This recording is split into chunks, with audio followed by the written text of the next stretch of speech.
Welcome back to I Reckon. Today we have an NDE of a little boy who is 6 years old. Please like, share, subscribe, and let's get right into it.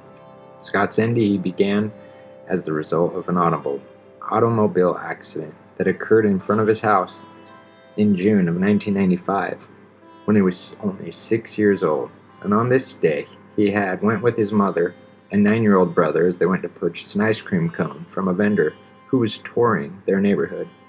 Almost immediately after being handed his cone, Scott darted out from behind the ice cream truck and was struck by a passing motorist. The impact caused Scott to make several aerial somersaults before landing on the pavement, some 25 feet from where he had been struck. When his mother, Karen, ran over to her son's twisted torso, she found that he had no pulse. Scott's father, who had been inside their house at the time, witnessed most of the accident through the window. He immediately dialed 911 and informed the operator of the location.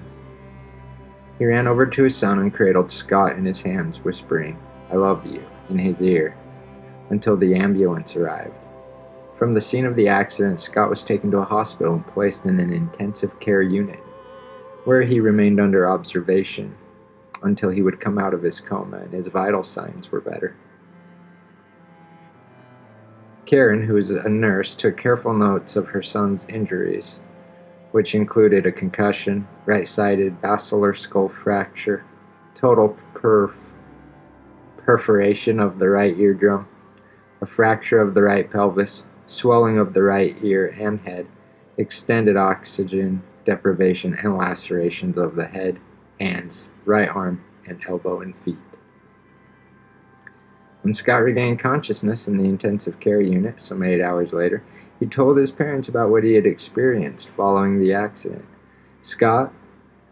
His account begins with the realization that he could not avoid being struck by the car, followed immediately by the memory of the impact, which he described as being punched by the car.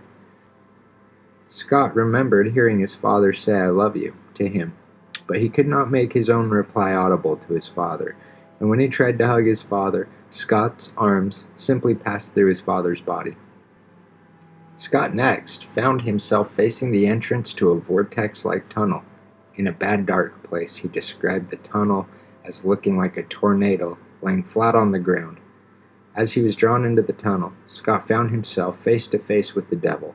The devil spoke to Scott in a deep, raspy voice saying, "You are bad," and made an attempt to grab him. At that point, Scott was simply terrified. He subconsciously felt that the devil was trying to suck him away from God. Scott said that in some way he could feel a strong negative force emanating from the devil. Scott described the devil as being composed of rotting, putrid flesh and covered with sores and slime. The devil projected the impression of a being who was both mentally and physically ill. Scott did not recall how he was rescued from the clutches of the devil. He stated simply that he desperately tried to keep his faith in God. He believes that God rescued him, but he cannot remember exactly how it occurred. Scott emphasized that he had no control over what was happening to him, and compared the experience to being moved through the house of horror on a carnival ride. By whatever means, Scott next found himself being whisked through the tunnel toward a distant point of light. When asked about these characteristics of the tunnel, Scott could remember only that it seemed to contain the faces and voices of all those who he had ever known and loved him. Scott recounted, after emerging from the tunnel, he met his deceased Uncle Russell, who had died only a short time before Scott's accident.